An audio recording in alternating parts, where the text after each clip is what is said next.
Começa agora mais uma história espetacular do nosso canal. Nossa, olha, eu confesso uma coisa. Contando essa história, eu não resisti, eu chorei. Helena, tua história é linda demais, Helena. Obrigado por ter confiado essa história, que é um filme, é um livro, você confiou a mim. Nós dividimos em 2 capítulos, Helena. Tal qual você previa, tivemos que dividir a tua história num primeiro e no segundo capítulo. Mas ficou espetacular, linda, linda, linda. Então eu estou já de coração preparado aqui para contar a sua história, viu, Helena? E convidar esse público maravilhoso do nosso canal para acompanhar. Mas antes de começar, um pedido muito carinhoso. Inscreva-se aqui no canal. Para nós é tão importante, é muito importante a tua inscrição. Eu sei que às vezes a pessoa fala: Paulinho, estou levantando a mão aqui. Seu Paulinho, estou levantando a mão porque eu já me inscrevi. Eu já me inscrevi agora. E agora tem jeito, você pode avisar a vizinha da esquerda, a vizinha da direita, a da frente, a dos fundos, aquela tua cunhada, a prima, aquela tua amiga que você já não vê há algum tempo, até um motivo para vocês voltarem a falar: ó, tudo bem, como é que tá?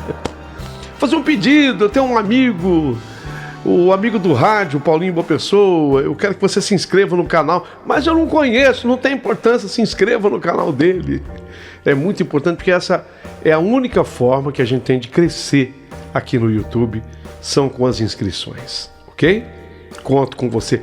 E o seu joinha é muito importante. Ô Paulinho, pergunta pra você, Paulinho. Aqui no canto esquerdo da sua tela, do vídeo, na capinha, na thumbnail, você coloca ali um telefone. Então, esse telefone é o nosso WhatsApp, através dele você entra em contato com o canal. Você sabia que tem gente que conta a história ali pelo Zap? Às vezes a pessoa tem dificuldade em redigir, então ela narra a história e a gente capta. Ou então, é bacana a pessoa mandar a história e mandar um WhatsApp, porque a gente pode entrar em contato. A Helena que escreveu essa história, eu tive algumas dúvidas. Vocês vão ouvir a história dela, eu tive algumas dúvidas. E para esclarecer, eu usei o WhatsApp. Falei com ela, falei com a filha dela, Clara. E a Clara me ajudou a esclarecer um monte de coisa. Então é importante usar o WhatsApp. Esse WhatsApp, ele também é uma chave Pix aqui do canal, porque tem gente que quer contribuir, fazer o canal crescer, colaborar.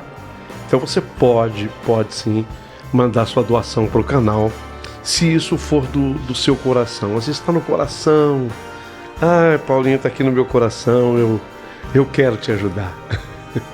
Bom, aí você pode ajudar. Tô com vontade de te dar um abraço gostoso hoje, assim. Um abraço sonoro. Esse abraço sonoro eu quero dar na dona Helena da história de hoje, que é linda, linda. Então, prepare o seu coração para as coisas que eu vou contar. Porque a história de Helena maravilhosa aqui no canal acabou de começar.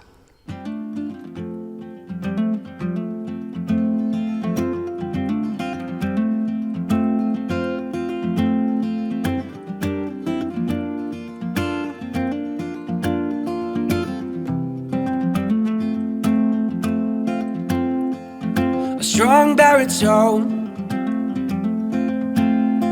echoes through the church.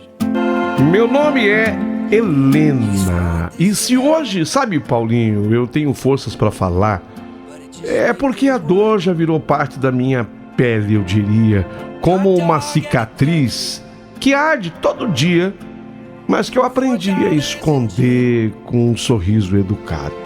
O famoso sorriso mudo. Sorriso mudo. Minha história não começa num hospital. Começa, na verdade, bem antes do hospital. Num dia assim, comum, num metrô lotado, onde a vida de uma mãe se partiu em 1000 pedaços. E eu vou explicar melhor. Eu era casado com Antônio, um homem que eu conheci na juventude, cheio de sonhos, cheio de planos e cheio de pressa também. Tive com Antônio 2 filhos, Clara e Gabriel. Clara era a mais velha, esperta, observadora. Gabriel, ele era um menino de ouro. Ele tinha um problema congênito no joelho direito desde que nascera, uma má formação que dificultava os movimentos. Mancar fazia parte da rotina da vida dele, mas nunca tirou o brilho do seu olhar, porque ele era um menino doce, curioso e carinhoso. Um desses filhos que parece já vir ao mundo com o dom de acalmar a alma da gente. Naquele dia 18 de agosto daquele ano, eu tinha uma consulta médica no centro da cidade. Eu estava sentindo muitas dores nas articulações, um cansaço que já não me deixava levantar. Sabe quando você levanta da cama moída? Era assim que eu me sentia. Ao invés de levantar descansada, levantava mais cansada do que havia ido dormir. Então eu levei as crianças comigo. Não havia com quem deixá-las. O Antônio alegava, ele trabalhava demais, como sempre, não podia me acompanhar. Alguém precisa trabalhar nessa casa, eu tenho que ir à luta, não dá para eu ir com você. Bem, então eu e as crianças entramos no metrô 8h15 da manhã. A famosa Estação Sé. Quem já foi na Estação Sé do metrô sabe o que eu estou falando. Um oceano de gente, um mar, às vezes revolto, porque é empurrão pra cá, empurrão pra lá, voz expressa, segura, firme na mão da Clara. Gabriel, ele vinha logo atrás de mim, dei a mão pra ele, mas na hora do empurra pra entrar no vagão, meu Deus, eu fui separada dele por uma onda humana. A porta do metrô se fechou entre mim e ele. Eu dentro, ele fora. Entrei em pânico e comecei a bater na porta do metrô. Comecei a bater na porta e a gritar. As pessoas me olhavam como se eu fosse louca. E eu gritava, meu filho, meu filho, meu filho. Ele ficou do lado de fora, meu filho. Para o metrô, para. Berrei, mas as pessoas só me olhavam, algumas tão atônitas quanto eu estava. Mas o metrô partiu. E quando o metrô partiu, eu ainda vi o meu filho, ele parado na plataforma, o olhinho dele assustado, me procurando, tipo, o que eu faço, mãe? E depois nada mais. Lógico, eu desci na estação sequente, voltei correndo desesperada. Gabriel não estava mais lá, era para ele me esperar aqui. Havia sumido. Claro, ele tinha que me esperar aqui. Aquilo era como se o chão tivesse engolido a mim também. Fizemos buscas. Registramos boletim de ocorrência. Chamamos a imprensa, distribuímos fotos. Você deve ter falado no rádio, Paulinho. Seus colegas falaram. Nada e nenhuma câmera de segurança ajudou. Talvez pelo tamanho dele, que se perdia no meio de pessoas adultas. Nenhuma testemunha viu para onde ele foi. Nenhuma pista, nenhuma resposta. E o tempo começou a me engolir. O mundo ao meu redor seguia como se nada tivesse acontecido. Como se a ausência de um filho fosse só mais uma notícia trágica de jornal. Coloque-se no meu lugar, você que está ouvindo. Coloque-se no meu lugar. E quantas mães passam por isso? Quantos pais passam por isso? Eu tinha perdido metade do meu coração. Antônio, meu marido, não suportou. Culpava-me todos os dias. A sogra, os vizinhos, minha própria família. Como é que uma mãe Uma mãe perde um filho no meio de uma multidão. Um filho você tem que levar grudado em você, mulher. Mas ninguém me compreendia. Ninguém me entendia. As pessoas me olhavam já me condenando. História estranha. Quantas vezes eu escutei isso? Não assim na minha cara, mas ao meu redor. Quem nunca enfrentou o caos do metrô das 8 horas da manhã não sabe o que eu estou falando. Eu sei que muitas vezes, Paulinho, você está falando com o mundo através desse seu canal, dessa rádio. Eu sei que você está falando com o mundo. E é um momento difícil de ser compreendido, porque tem gente que está em alguma cidade tranquila que não imagina o que é metrô da Sé às 8 horas da manhã. Só mesmo paulistano que usa o metrô é que sabe. Antônio, meu marido foi se afastando, frio, duro, até que numa noite ele não voltou mais. Levou suas coisas e sua dignidade, me deixando com a Clara e com a culpa que me adoecia cada dia mais. Passei a viver à base de remédios. Os exames que fiz, pouco tempo depois, revelaram uma inflamação autoimune. Meu corpo já não respondia direito. O cansaço que antes me fazia deitar por 1, 2 horas, passou a me derrubar por dias.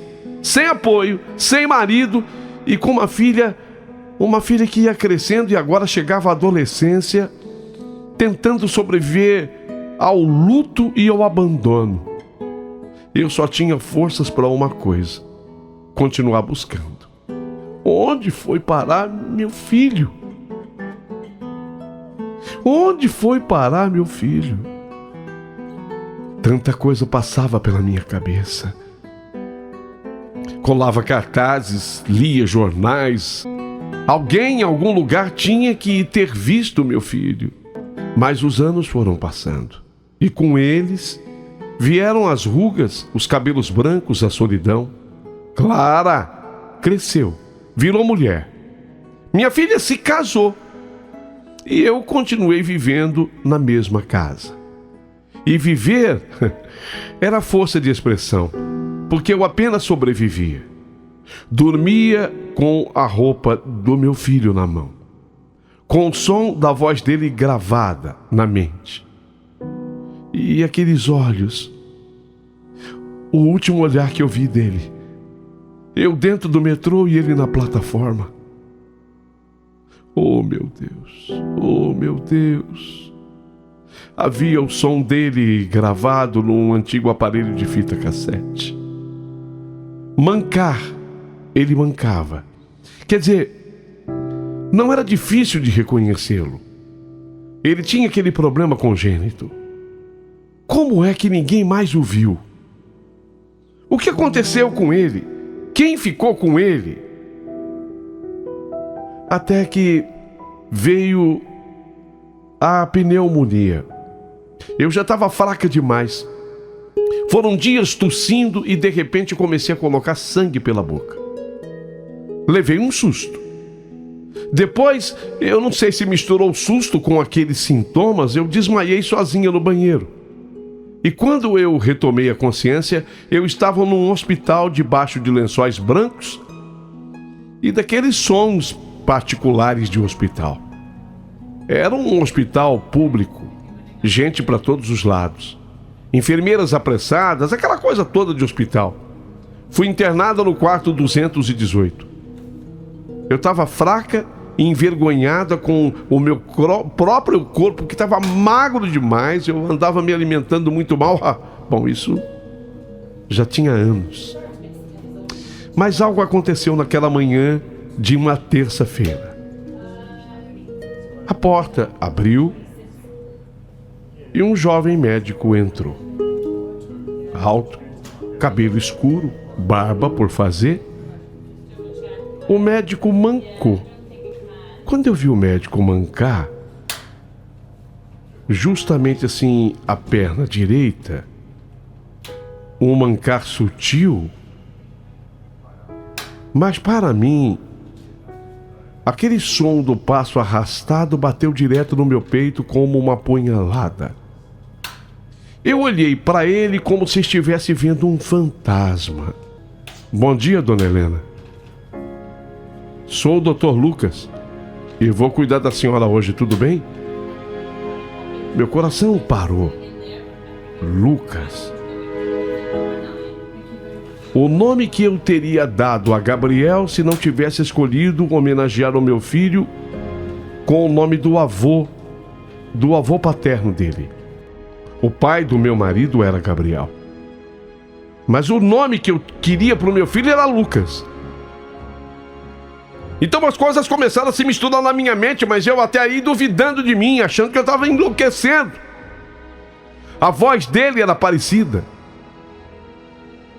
A voz dele parecia com a voz do meu filho.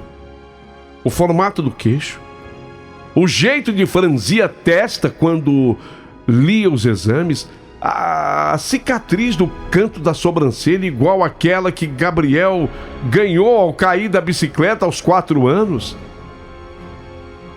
E aquele joelho, aquela maldita perna direita, fiquei imóvel. Fiquei sem ar até. Tremi dos pés à cabeça. Ele percebeu. Tudo bem com a senhora, dona Helena? Perguntou. Não respondi. Meus olhos se encheram de lágrimas. Eu o encarei por longos segundos. Quantos anos o doutor tem? Quantos anos... Eu não sabia como falar. Quantos anos o Lucas, o doutor tem? Eu perguntei, a voz falhada. 28. Respondeu. Eu fiz umas contas rápidas. Seria a idade do meu filho. E eu não consegui mais conter o choro. Eu virei o rosto, coloquei as mãos sobre os olhos. A senhora quer que eu chame alguém da família? Perguntou preocupado. Eu queria chamar o tempo de volta, eu queria gritar, mas eu só consegui balbuciar. Você, por acaso, nasceu no ano... E eu citei. Ele parou de escrever, me olhou sério. Sim. Por quê? A lágrima caiu no meu rosto, nos meus olhos. Ele notou. Dona Helena, a senhora quer conversar? Eu posso pedir outro médico que a atenda? Não está bem comigo? Ao invés de responder o que ele perguntara, eu vim com uma outra pergunta. Você foi adotado? Perguntei para ele. O silêncio tomou conta do quarto. Ele franziu a testa de novo, confuso. Mas, dona Helena, isso é muito pessoal. Oh, não, por favor, doutor, me responda. Você foi adotado? Ele hesitou. Engoliu em seco. Fui, mas ainda muito pequeno. Eu tinha 4 anos. Fechei os olhos. Meu coração disparava. Não podia ser outra pessoa. A vida, o destino, havia me colocado diante dele. Não podia ser uma coincidência. Mesmo nome que eu quase dei para ele, mesma idade, mesmo joelho, mesmo olhar. O universo me trouxe, me levou até ali, para que eu encontrasse o meu filho. Mas ele não sabia quem eu era. Mas agora eu estava diante dele. E talvez eu não tivesse muito tempo mais. Naquela noite no hospital, eu mal consegui dormir. O nome dele era Lucas, um nome bonito. E mesmo que ele ainda não soubesse, eu sentia em cada célula do meu corpo que ele era o Gabriel, o meu menino perdido. Mas como provar isso? Como fazer isso sem parecer louca? Tantos anos se passaram. Ele era um homem agora, um médico. E eu, uma mulher abandonada, adoentada, com os olhos fundidos à tristeza. Quem iria acreditar em mim? No dia seguinte, eu pedi para falar com ele a sós. As enfermeiras relutaram, mas o Dr. Lucas atendeu meu pedido. Quando ele entrou no quarto, seu semblante estava diferente. Algo o incomodava. Talvez a minha pergunta sobre a adoção, ele estava cismado comigo, me achando já uma louca. Talvez o choro que eu não consegui conter. Dona Helena, a senhora está se sentindo melhor hoje? Sinceramente, Dr. Lucas, não. Mas eu preciso conversar com o senhor, com você, se me permite assim. Então ele puxou uma cadeira e sentou-se ao lado da cama. Aquilo me desmontou. Gabriel fazia o mesmo quando criança. Sempre se sentava perto de mim, como se estivesse prestes a contar um segredo. Dr. Lucas, por que você foi adotado? Ele franziu a testa.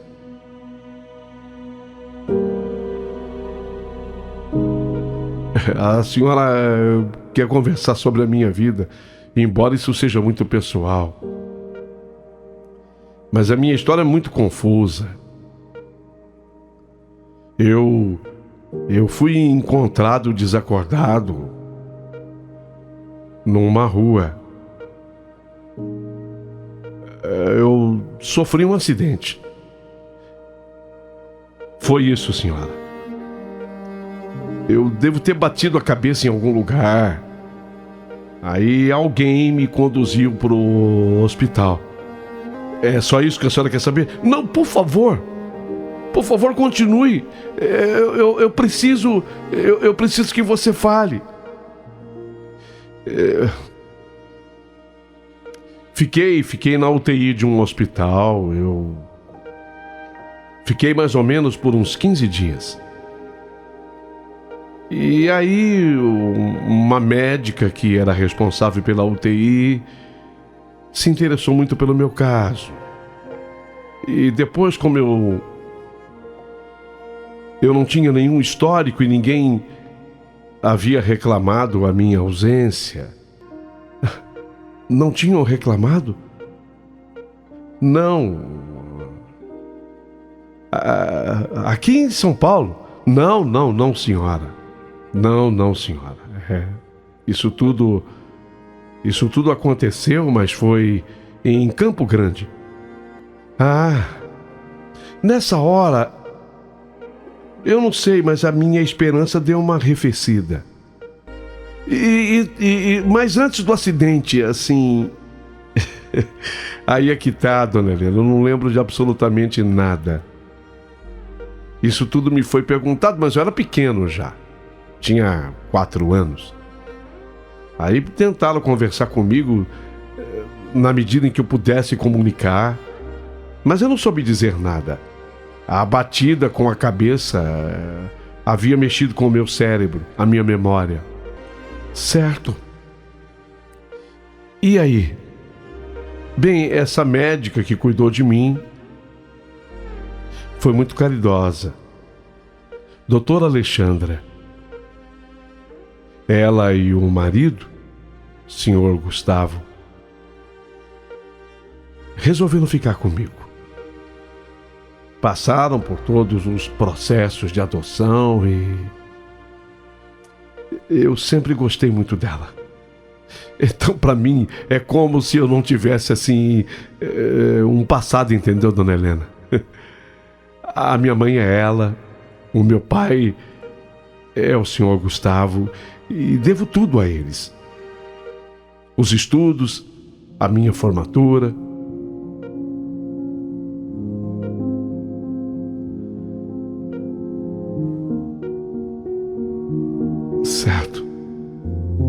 Entendi.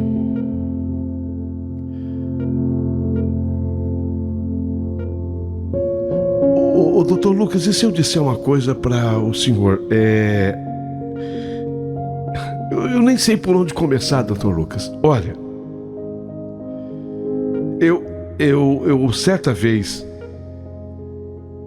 e nesse determinado ano em que o senhor foi encontrado, eu perdi um filho. Ah, meus sentimentos, dona Helena. Ele morreu do quê? Não. Ele não morreu. Eu perdi um filho porque eu estava no metrô em São Paulo, aqui em São Paulo, na Sé, metrô da Sé. Uhum. E eu estava com a minha filha, a Clara, e o meu filho, o nome dele é Gabriel, certo? E quando eu fui entrar, aquela coisa, ele se separou de mim, ele ficou na estação. Ele ficou. Meu filho ficou. E aí eu acabei, sabe, indo naquele... O que eu quero dizer é o seguinte, desculpa a minha confusão, o que eu quero dizer pra você é o seguinte, eu tô desconfiada que você seja o Gabriel, meu filho. Dona Helena, a senhora está muito fragilizada. Não pode confundir. Não, dona Helena, olha, isso tudo que eu passei aconteceu em Campo Grande, muito distante aqui de São Paulo. Não, senhora. As coincidências existem. Mas você não lembra de nada assim, antes desses... Não, eu já falei para a senhora, eu não lembro. Mas evidentemente eu sempre vivi por lá. Características, né? Características de pele, um monte de características que confirma. Eu sou daquela região e eu devo ter sido abandonado. Outra história. A minha história poderia até se encaixar na sua, mas infelizmente as coisas não são tão simples assim. O que a senhora está precisando é de muitos cuidados. A senhora acabou muito afetada porque a sua pneumonia é dupla e não é uma coisa simples, conforme a senhora já sabe. Precisa ser muito bem tratada, tem que ficar internada pelo menos mais uns 3 dias aqui tomando os antibióticos. E coincidências. Mas eu acho que eu sou... Se eu pedir para você tirar a barba... Não, dona Helena, não, eu não posso fazer esse papel. A senhora está confundindo as coisas, olha. E eu até vou avisar, eu tô saindo de férias e provavelmente eu não a veja mais. Isso vai ser bom na sua recuperação. Eu vou ter uma colega que vai cuidar da senhora. Não é possível. Quando ele se retirou, ele ainda mancou de uma maneira sutil. Bom, pensei comigo. Não é difícil de resolver. E se eu pedir que ele faça o tal do exame? Doutor Lucas! Mas ele já tinha saído pelo corredor. Eu não sei se ele fingiu que não me escutou. Doutor Lucas! A enfermeira veio. O doutor Lucas teve que atender outro paciente. Depois você pede para ele voltar aqui? Pode deixar, dona Helena. Peço sim. Naquele dia eu recebi a visita da Clara. Filha, tá tudo bem, mãe? Filha, eu tô recuperando bem, mas eu contei para ela. Você precisa me ajudar. Dr. Lucas. Olha, filho, eu tenho certeza que ele é o Gabriel. Tá, mãe, eu posso conversar, sim, eu converso depois com ele, mas a senhora tá muito doente, tá se recuperando. Isso acaba afetando também, sabe, mãe, a sua mente. Procure se acalmar. Então, mas fala com ele se ele seria capaz de fazer o exame DNA comigo, filha. Você pergunta isso para ele? Pergunto, mãe. Pergunto, mas posso falar uma coisa? Possibilidades existem, lógico. Mas por favor, mãe, são remotas demais. Então eu quero que a senhora prepare o seu coração para que até lhe negue fazer o exame DNA, mas isso é muito difícil, mãe. É aquilo que o delegado falou. Há um detalhe que eu ainda não coloquei nessa história.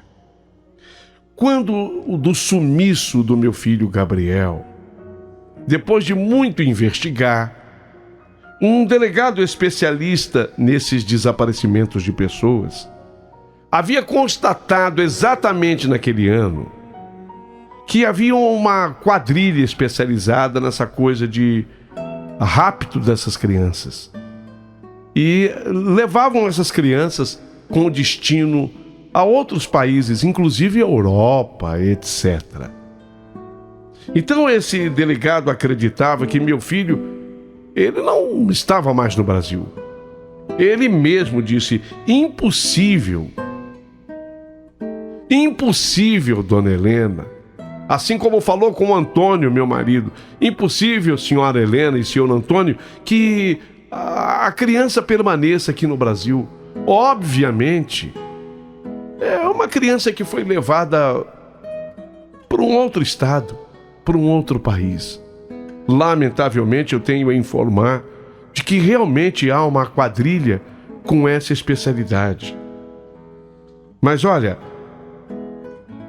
a gente vai acionar também o pessoal de fora do Brasil. Já mandamos a foto.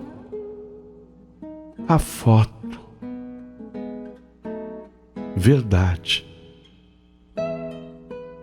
Mas esse médico, tudo bem, ele estava diferente, é verdade. A barba, um adulto.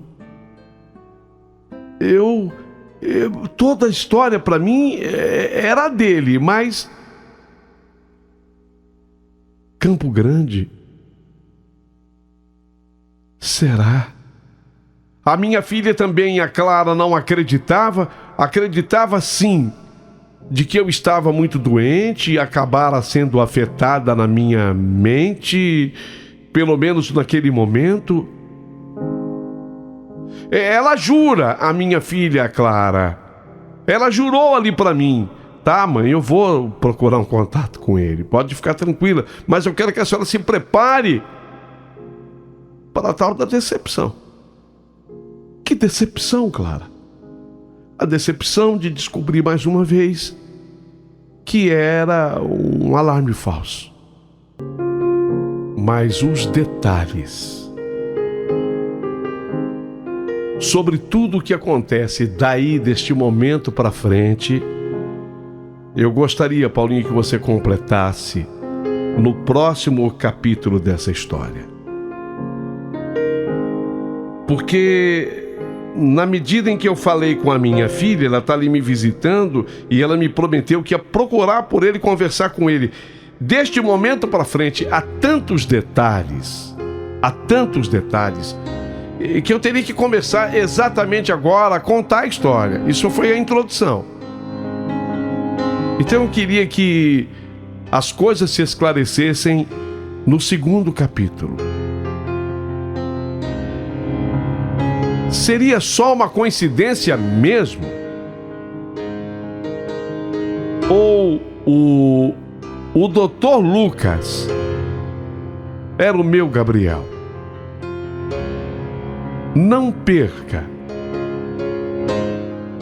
o segundo capítulo da minha história.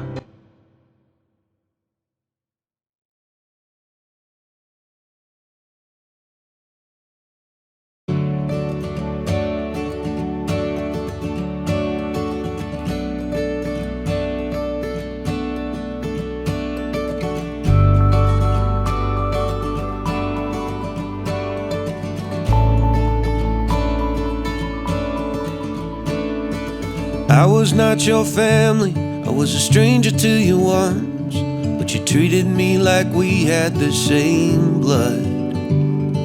I drove up to a cabin, to Wisconsin in the woods. We shot fireworks and drank till we felt good, and the sky was clear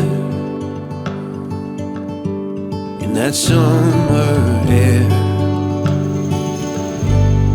You showed me so much kindness, I do not understand. Who puts that kind of soul inside a man? And you always say the same thing, we believe in you. It was a little thing for us that we just wanted to do. Ooh, ooh,